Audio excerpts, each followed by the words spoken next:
Bienvenue sur Africa 24 pour cette nouvelle édition du Morning News.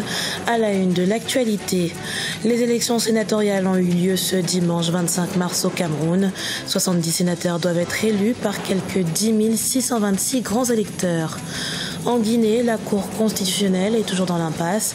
L'institution subit une crise interne depuis le 5 mars 2018 suite au processus de renouvellement partiel des membres et les négociations menées n'ont pas encore abouti.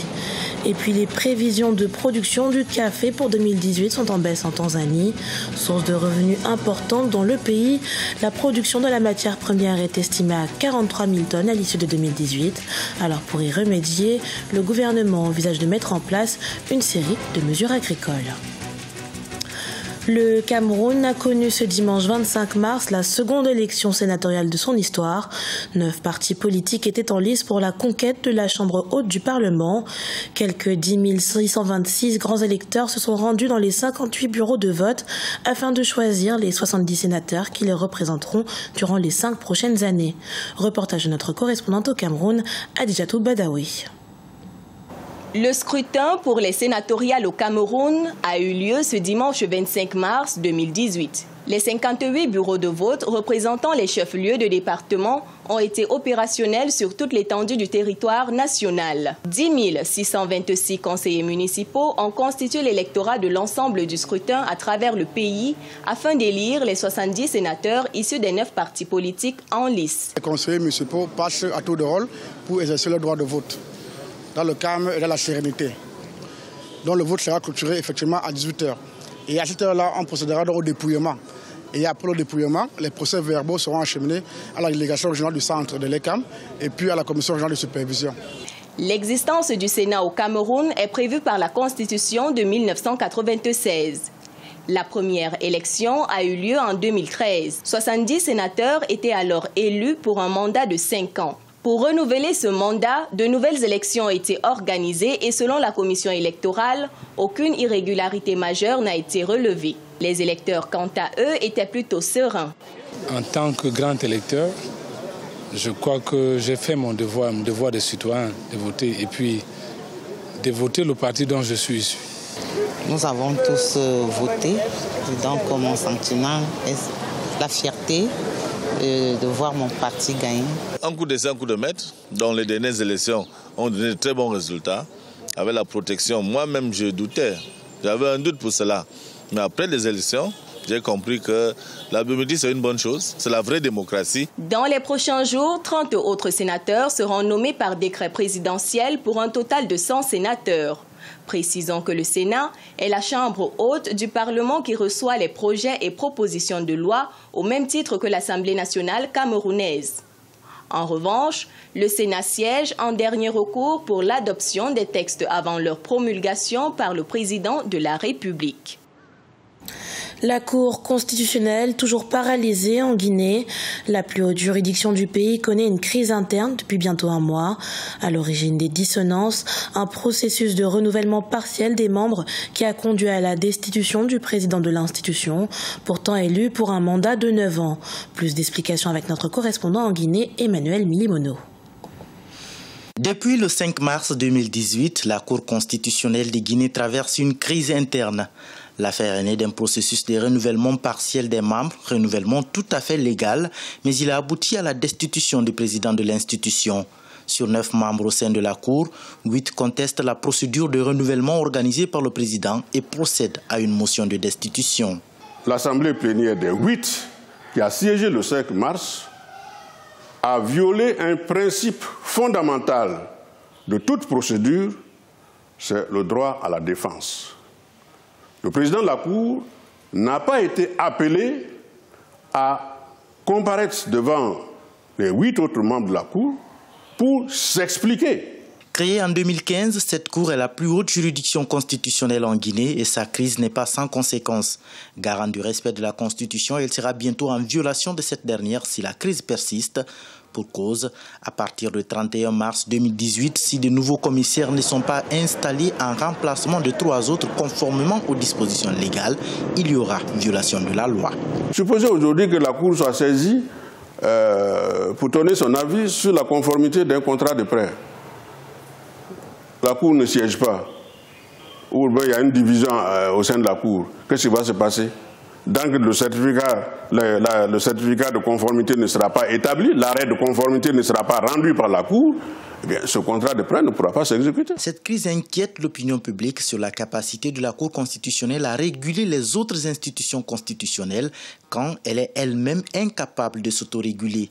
Selon certaines sources, la sortie des crises dépend désormais de l'implication du chef de l'État et en pareille circonstance, sa position finale sur la crise pourrait être l'ultime solution, même si elle ne faisait pas l'unanimité.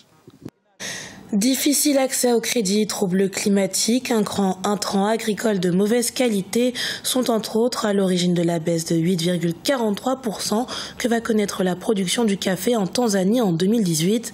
Alors pour y remédier, les autorités tanzaniennes envisagent des mesures agricoles et la promotion de la transformation et de la consommation locale de ce produit. Nathalie Mo. La production de café en Tanzanie va baisser de 8,43% en 2018. Selon la Tanzania Coffee Board, l'Office national du café, la chute en perspective est liée au changement climatique et au difficile accès au crédit bancaire en priorité. De plus, l'utilisation d'intrants agricoles inadéquats et le vieillissement des plants de café représentent d'autres facteurs de la contre-performance annoncée. La production caféière de la Tanzanie devrait passer de près de 47 000 tonnes en 2017 à 43 000 tonnes en 2018. Conséquence, le pays s'éloigne d'un marché estimé à 3,5 milliards de tasses de café consommées en moyenne par jour dans le monde. Il faut simplement que la Banque centrale tanzanienne, après une étude sérieuse, puisse produire de la monnaie et que cette monnaie, la Banque centrale la mette à la disposition des banques secondaires qui, elles, vont prêter aux producteurs. Et ces gens-là, ils vont pouvoir augmenter la production.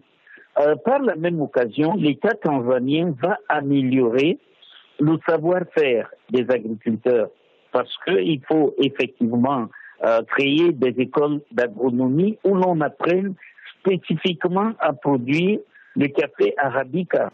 Face à cette baisse de la production, la Tanzanie compte accélérer son plan stratégique du café dont l'échéance est prévue en 2021.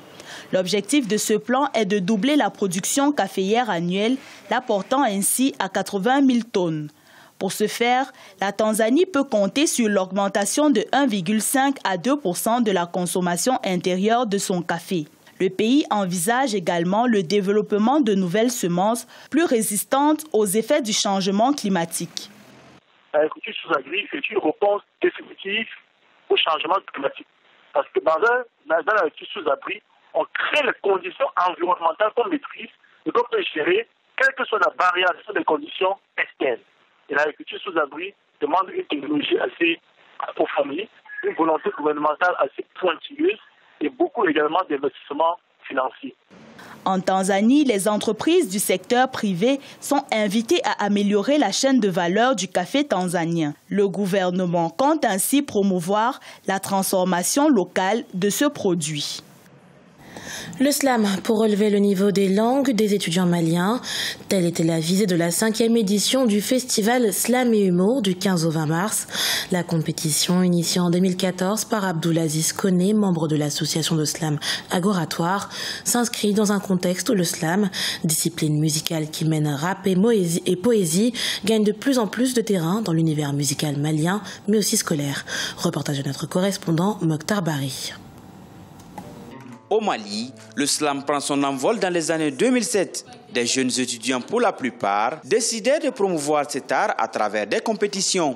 Sont de ceux-là Abdoulaziz Koné, slameur et promoteur d'une association de slam, Agoratoire, féru de la langue française, mais aussi de grands slameurs comme Grand Corps Malade ou Abdel Malik.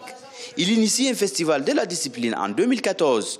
La 5e édition s'est tenue du 15 au 20 mars. Il faut noter que le slam s'inscrit un peu dans une culture urbaine et hip-hop.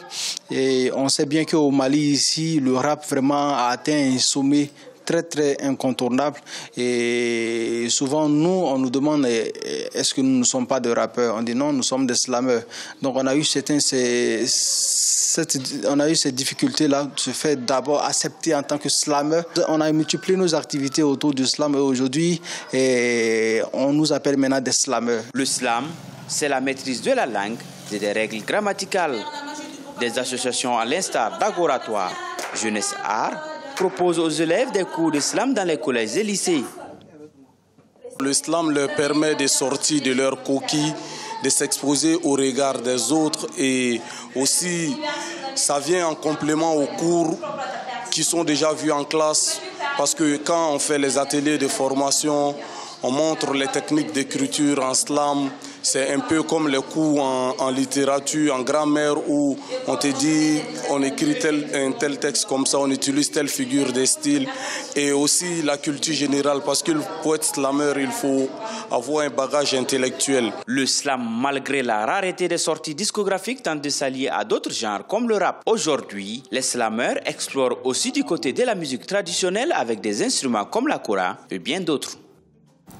Ce journal a été préparé par l'ensemble de la rédaction. Merci pour votre fidélité.